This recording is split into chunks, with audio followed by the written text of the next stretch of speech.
Hey guys, how's it going? So welcome to your training on tracking food. I'm going to run through as much as possible really, and as much as that I can think about tracking food, how you track, why you track, what's good about it, what's bad about it, ultimately to give you guys the power and the knowledge of what it is to track your food and what it means for your success. First thing to note is tracking food is not a guarantee for a successful health and fitness fat loss journey. It requires work from your end to be accurate with your tracking, make sure you have an understanding of how much your targets should be, and also just to understand the pitfalls of tracking and where it might kind of lead you astray. Now, what is tracking food? Well, tracking food is what we refer to in terms of tracking the numbers behind our food, i.e. the calories, the macros, including proteins, carbs, fats, and everything else that goes into our bodies when we consume food. How is it best to track food? There's obviously the long and the hard way, which is manually, whereby you look at the packaging of your food, track the numbers that you see and that you take on,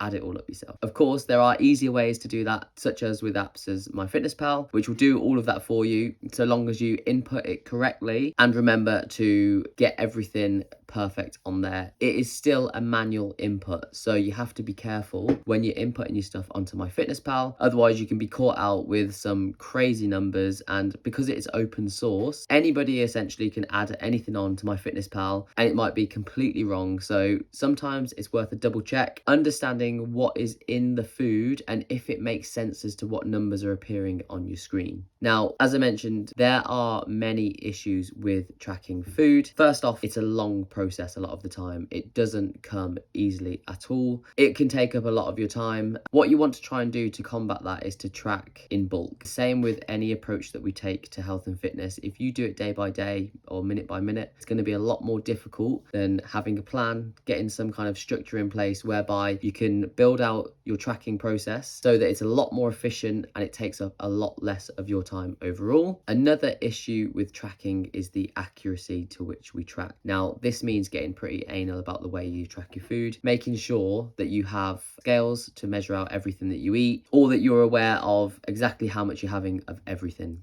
That means including the milk you put in your teas and coffees, the oil you put in the pan before you cook, all of these little things that add up to make up your total calories and intake for the day. Another issue with tracking that we see is actually the numbers that are provided to you by food suppliers themselves are allowed to be out. Even if we're doing our absolute utmost to make it perfect and we're weighing and we're making sure we track as accurately as possible, there is still a bit of leeway given to the companies that provide us with food to be around about correct. So that means you can be up to kind of 30% out. Even if you're tracking perfectly, what you're being provided with may have a slight difference to batch by batch. It can be different. One loaf of bread might not be the same as the other, and that's just how it is. How do you make sure that you track accurately? As I mentioned before, it's all about being super precise with your tracking and making sure that you understand exactly how much of stuff you're having and where it's going. This, in the early days, will mean being pretty anal about your weighing and making sure that we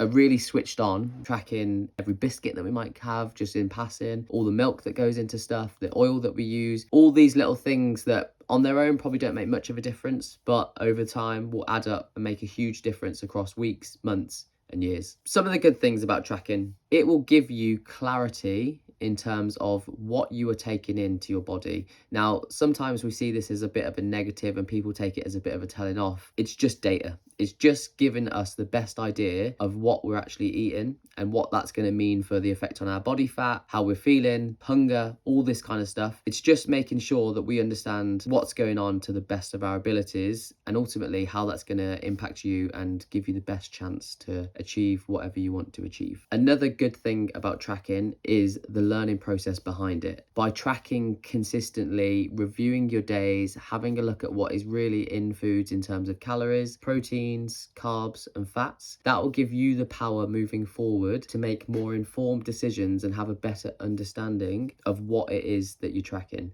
Ultimately, we want to get you to the point where actually tracking it becomes something you don't need to do because you have an understanding of, okay, this is an amount of calories, this is how much protein I'm getting. You can do it more from the knowledge that you've gained as opposed to using the app day in, day out forever.